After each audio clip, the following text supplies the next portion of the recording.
কুষ্টিয়াতে বিক্ষোভ, অগ্নিকাণ্ড ও হামলায় আহত একজন শিক্ষার্থী। নাজমুল হাসান, কুষ্টিয়া মাল্টিমিডিয়া প্রতিনিধি। কুষ্টিয়া রাজবাড়ী আঞ্চলিক মহাসড়ক ও সদরের চোরহাস ফুলতলা মোড় ও কুমারখালী বাসস্ট্যান্ডের গোলচত্বরে অবস্থান নিয়ে শিক্ষার্থীরা বিক্ষোভ করেছেন। বুধবার বেলা ৩টার দিকে ব্যানার, ফেস্টুন, প্ল্যাকার্ড ও জাতীয় পতাকা নিয়ে বিক্ষোভ করেন তারা। সদরের চোরহাস ফুলতলা মোড়ে কোটা বিরোধীরা ছাত্রলীগের ৫টি মোটরসাইকেলে আগুন দেন। অন্যদিকে কুমারখালী সরকারি ডিগ্রি কলেজ থেকে অবস্থান নিয়ে বিভিন্ন কলেজের শিক্ষার্থীরা বিক্ষোভ মিছিলে অংশগ্রহণ করেন।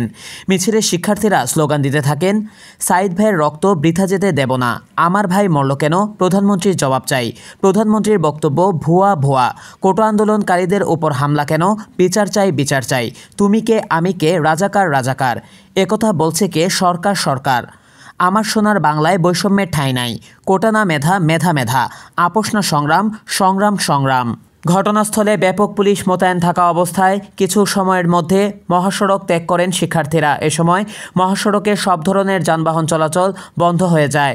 মহাসড়ক থেকে বিক্ষোভ মিছিল নিয়ে শিক্ষার্থীরা কুমারখালী হলবাজারে মোড়ে পৌঁছলে ঢিলের আঘাতে কুমারখালী সরকারি ডিগ্রি কলেজের এইচএসসি দ্বিতীয় বর্ষের শিক্ষার্থী আফজাল আহত হন। হামলাকারীদের খুঁজে না পাওয়া গেলে বিক্ষুব্ধ শিক্ষার্থীদের পুলিশ নিয়ন্ত্রণে আনেন। ঘটনাস্থলে ব্যাপক পুলিশ মোতায়েন থাকা অবস্থায় কিছু সময়ের মধ্যে মহাসড়ক ত্যাগ করেন শিক্ষার্থীরা। এ সময় মহাসড়কে সব ধরনের যানবাহন চলাচল বন্ধ হয়ে যায়।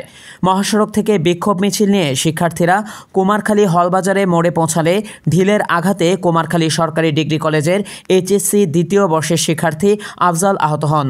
হামলাকারীদের খুঁজে পাওয়া না গেলে বিক্ষুব্ধ শিক্ষার্থীদের পুলিশ নিয়ন্ত্রণে আনেন। বিকেল ৫টা পর্যন্ত শিক্ষার্থীরা তাদের কার্যক্রম অব্যাহত রাখেন।